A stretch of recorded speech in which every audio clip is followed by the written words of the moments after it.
This is the second floor of the Learning Center. Here you will see not just exhibitions on Intramuros, but you will also hear innovations that will touch the imagination of people. What we wanted in this space is for people to better appreciate history, culture, and awareness through creativity. So this is a challenge basically that we will be posing in this space.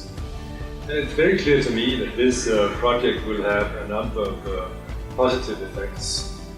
For sure, it will be a new attraction for Intramuros and attract many people to come to this place that is already a very interesting place historically.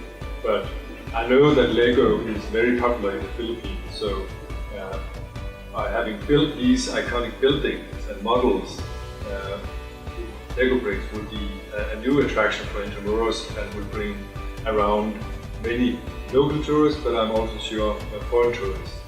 And for Denmark, of course, it's the fact that LEGO is a Danish company. It will also be a good chance for Denmark to be present.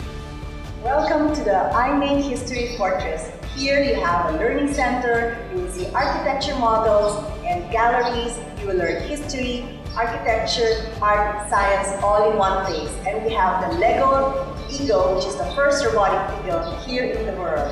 iMake History Fortress is a partnership between Fauna Multimedia Inc., Intramuros Administration, the Royal Danish Embassy, and the Department of Tourism.